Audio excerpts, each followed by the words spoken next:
Who that nation, what it do? Y'all know I had to jump on this and bring this late breaking news to you. D'Angelo Russell, guard for the Golden State Warriors, has been traded to the Minnesota Timberwolves for Andrew Wiggins and a couple of draft picks. So it looks like the Warriors have went on and decided that it's not going to work out with any of the future plans that they have with Draymond, Klay Thompson, and Steph Curry. Does look like they are trying to rebuild and get another team that's going to be able to come out and compete with championships and play with any team any given night. Whether this is going to work out, I don't know. Andrew Wiggins has had this big question mark on him. His career has not blossomed as much people would think it would, and I just want to be very clear with my opinion on Andrew Wiggins, that even when he played at Kansas University and he was receiving all that hype, I just never saw what people saw in him.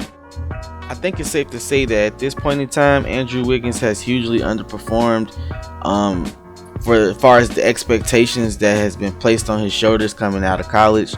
I will give 50% of the blame to Minnesota though, because they never got on track with finding a good coach when they hired Tom Thibodeau. That was just them just trying to find somebody that with a big name, and he turned around and just bought most of the Chicago Bulls to that team. So that hurt them in the long run. The Jimmy Butler being there definitely stunning his growth as well. But also it could have been one of those things where he just didn't rise to the occasion. Well, we all know that Steve Kerr is very good at developing players. His staff that he's put together, they are good at developing players. The core that players that is playing this year for the Golden State Warriors, if anybody's been watching them and paying attention to them, they have been developing and they are becoming a team that's going to be able to have a very deep rotation once they get their star players back. If they can develop Andrew Wiggins in this process, then I can see the Warriors being right back in contentions for a title. As far as the Minnesota Timberwolves, I say that this is probably a blessing in disguise for D'Angelo Russell. He's going to go get to play with Karl Anthony Towns, which is going to be a good player in this league. How far he goes is going to be truly on how much he puts into his own game.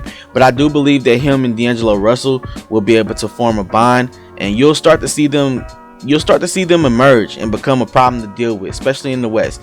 Minnesota Timberwolves, they always are known for drafting a good player and, lightly developing them, and then, running through their entire career without ever making a move to get them any help. So the fact that they just made this move to get D'Angelo Russell, I do believe this is going to be a good thing for Karl Anthony Towns. I do believe this is going to be a good thing for the organization, and I look forward to seeing exactly how they mesh together once they come together. I just feel bad for D'Angelo Russell. He was traded from Los Angeles because LeBron came there, and then he was basically traded from Brooklyn because the Warriors was desperate to try to replace KD, and they realized that didn't work, and now he's been moved to Minnesota. So he hasn't been able to find a good home, and he's one of the most consistent players I've seen over the last year or two that hasn't had a home. So it's just crazy that everybody keeps getting him and using him as trade bait. But hopefully he sticks around here and he makes things work. I just had to jump on here and make this post happen because your boy's trying to eat. Who that nation, thank you for rocking with your boy all the way to the end. Till the next time I'm out, peace.